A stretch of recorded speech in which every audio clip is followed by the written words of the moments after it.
Patuloy pa rin ang sinasagawang investigasyon ng mga otoridad kaugnay sa pagkakakilanlan ng isang lalaking bangkay na natagpo ang inaanod na ng agos sa Angalacan River sa Barangay Usyam sa bayan ng Mangaldan. Ayon kay Police Lieutenant Colonel Tuayon, natagpuan ang katawan pasado alas 12 ng tanghali. Sa kasalukuyan, nahihirapan ang mga otoridad na matukoy ang pagkakakilanlan ng biktima dahil sa kalagayan nitong halos naaagnas na ng matagpuan. Batay sa paunang pagsusuri ng doktor, posibleng nalunod ang lalaki, ngunit hindi rin isinasantabi ng PNP ang posibilidad na may foul play na sangkot sa insidente. Sa ngayon, minabuti na munang ilibing pansamantalang bangkay bilang pagsunod sa rekomendasyon ng medical examiner. Bukas naman ang pulisya sa sino mang nais magulat o mag-claim ng kaanak na nawawala, lalo na't wala pang malinaw na pagkakakilanlan ang nasawi. Nagpapatuloy din ang investigasyon habang inaalam pa kung may mga posibleng saksi o ebidensya makatutulong sa paglilinaw ng insidente. May report po tayo ng incident report ng Commonwealth. Ito po na-discover ng Coast 30 po ng Oaks 14. Dito po namin na-discover siya sa Angalacan River po sa Barangay Usyam, mga Dalpang. Ito po itong male person still to be identified pa rin po. Negative po sir, hindi pa rin natin po identified sa kayo po itong cadaver na to. At ito po yung natagpuan po ng isang mangingisda na inaabot po ng tubig ng current po sa ano. At ito po nasasit po siya ng decomposition.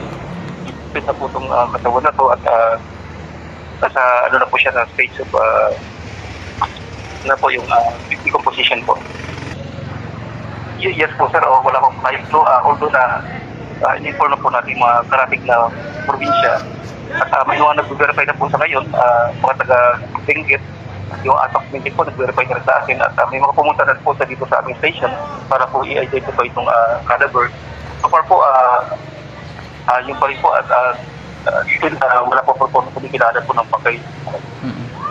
At po ang cadaver natin ay very straight po ito with marking bench. Medium build po ito at approximately sa 5'6" po yung height nito. Ito po yung identification nito. Yes sir, possibly sir, mga 25 pataas po sir yung tao po natin sir at mayroon po 5'6" height po ito. Nandun po yung sir mga 26 po, 25 pataas. 25 or 30, 35 po. Nagpasalam na po tayo sa mga karatig probinsya. At ito po nga po may mga taga-Benguet na nag-verify sa atin. At may mga pumunta na po sa station para po i-identify yung mga picture. At so far po, still hindi pa rin po na pakilala kasi hindi po yung nagtutugma sa mga hinahanap po nila. Yes po, sa medical report po ng ating RHU, si Dr. Mansano po, yung indicated po sa kanyang report ay ito po yung arrest of secondary anesthesia or drowning po ang isa sa mga post-mortem examination niya.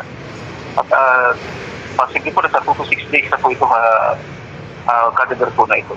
Of course, sir, sa examination niya po, sa post-mortem examination, hindi niya po ma-determine kasi sa floating na po yung katawan. Pero po wala po siya nakita na mga so far mga indication po na may mga katawan. Pero isa sa mga determination niya po yung drowning po. Yan po yung lumabas sa kanyang post-mortem examination. Yes sir, ito po yung ang cadaver ko ngayon ay dito po sa funeral ng Pangasinan. At kung kontakin na po kami kung may gusto po mag-verify.